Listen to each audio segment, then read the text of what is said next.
국민대 소프트웨어 특기자 전형 면접 수험생이 묻고 홍 원장이 답하다. 소프트웨어 플러스 홍 원장입니다. 수험생 질문 첫 번째 들어가겠습니다. 작년에 면접에서 AI와 환경 문제에 대한 시사 질문이 나왔다고 들었어요. 구체적으로 어떤 질문이었고 어떻게 답해야 좋은 인상을 줄 수 있을까요? 네, 맞습니다. 전공 지식 문제 150점 만점이고, 그리고 기본 소양 150점 만점입니다. 이 기본 소양 문제가 바로 우리 학생이 질문하는 그 문제에 해당하는 거예요. 그래서 이제 작년도 국민대 소프트웨어 특기자 면접에서 바로 AI 기술이 환경 오염을, 환경 문제를 심화시킨다. 이러한 시사적인 주장을 바탕으로 수험생의 견해와 해결 방안을 묻는 그런 질문이 나왔었습니다. 여기서 이제 중요한 포인트가 AI가 환경에 미치는 특성이 좀 양면적이라는 것이 있어요. 이 부분 것을 명확히 설명해 주는 것이 핵심이었어요. 예시를 들어서 데이터 센터 있죠. 데이터 센터를 운영하는 것이 엄청난 전력을 소비하고 이 과정에서 온실가스를 배출하고 환경 문제가 발생할 수 있다는 것을 짚고 넘어갔던 사례가 있어요. 그런데 동시에 AI가 환경 문제 해결에 기여할 수 있는 그 가능성도 제시를 해줘야 됩니다. 예를 들어 제로 에너지 하우스에서 AI를 활용해 에너지 설정 값을 자동 최적화하는 사례를 제시한 학생이 있었는데, 여기서 핵심은 어떤 특정한 것의 비판에만 머무르지 말고 해결책까지 함께 제시하는 태도가 중요해요. 면접관은 문제의식을 넘어서 적극적인 문제 해결 과정까지 설명하는 그런 학생들을 선호할 수 있는 것이죠. 자, 두 번째 질문. AI 관련 기술 질문도 나온다고 들었는데 어떤 수준까지 물어보나요? 네. 사실 이제 AI 기술 관련 질문은 기본 수양에서 물어보지는 않아요. 기술 자체는 포트폴리오를 학생들이 내면은 그 포트폴리오 기반에서, 작품집 기반에서 나오게 되어 있는데, 특정 학생 같은 경우에는 뭐 예를 들어서 세그멘트 프로그램을 제출한 학생이 있었는데 개발 환경과 사용 모델, 학습 조건까지 다 물어봤어요. 구체적으로 뭐 어떤 환경에서 학습했는가, 그 다음에 뭐 아나콘다 기반이었나, 코드에서 구현했느냐, 이와 같은 예를 들면 또 사용한 프레임워크는 무엇이냐, 뭐 이런 부분 것처럼 구체적으로 물어봤고, GPS 사양은 어느 정도였느냐, 뭐 그러면 뭐 답변할 수 있어야죠. 뭐 텐서플로우라는 프레임워크를 썼다라든지, 뭐 RTX 얼마를 썼다든지, 뭐 이런 식으로 답변할 수 있어야 됩니다.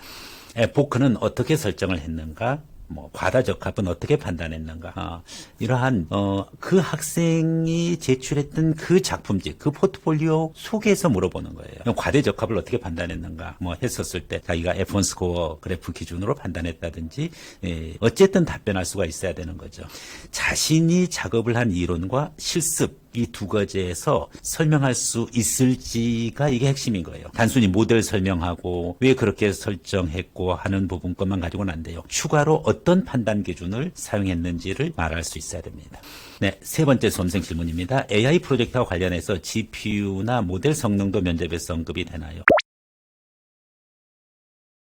물어볼 수 있죠. 작년에 실제로 어떤 학생 아까 이제 방금 질문 중에서도 GPU 뭘 썼느냐, 뭐 RTX 2060을 썼다. 그럼 교수님이 야, 지금 뭐 4060도 나오고 50 시리즈도 있는데 그 좀 성능이 떨어지지 않느냐. 면접관이 장비를 따지는 것이 아니라 학생이 그 부분 것을 어떻게 답변하느냐의 그 과정을 좀 물어보고 실제로 실험 설계했는지가 중요한 거죠. 네, RTX 2060 장비로도 충분히 실험 설계가 가능했습니다. 라든지 아니면 여러 모델들을 비교해봐가지고 적절한 학습 효율을 추구했다라는 방식으로 보충 설명을 들어가주면 되겠습니다. 네 번째, 포트폴리오 중에서 어떤 활동을 중점적으로 설명했는지도 중요할까요?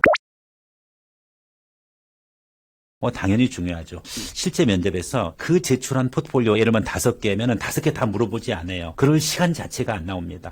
그 중에서 학생이 가장 공들였던 건 뭐냐, 뭐 얘기할 수가 있겠죠. 네, 뭐 예를 들어서 자기는 뭐 컴플리트 증명을 수행한 활동을 해가지고서 교수님에게 설명을 했다. 5개 중에서 핵심적인 거가 그거라고 생각하면 그걸 기준으로 답변하면 되는 거예요.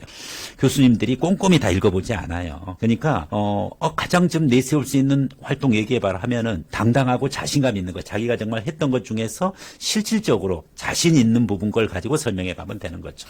네, 수험생 질문 5번째. 면접 자체의 분위기나 면접관 스타일은 어땠느냐.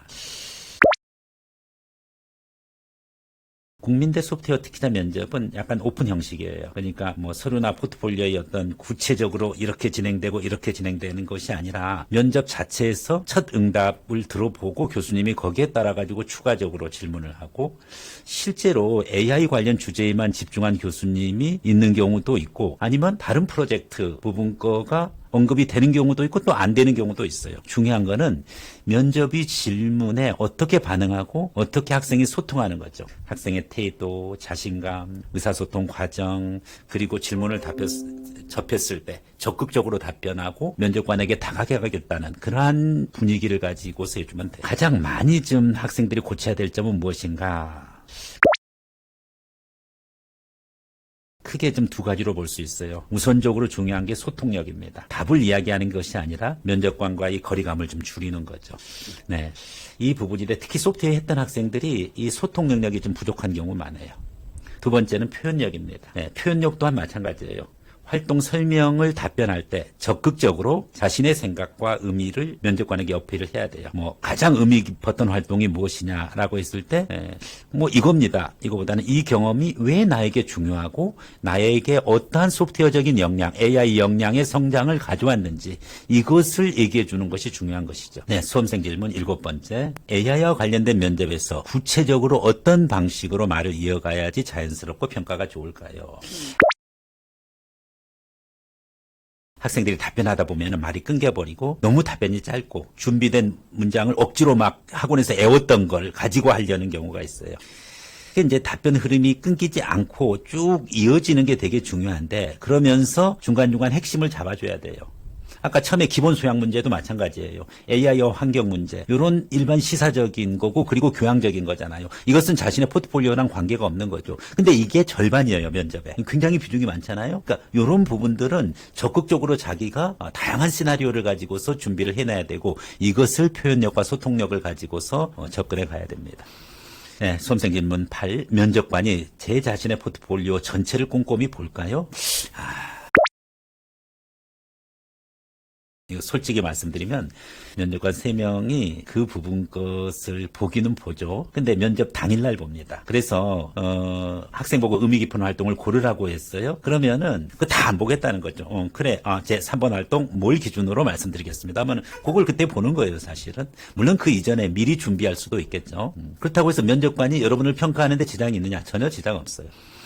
면접 이후 피드백을 참고해서 준비할 팁이 있나요?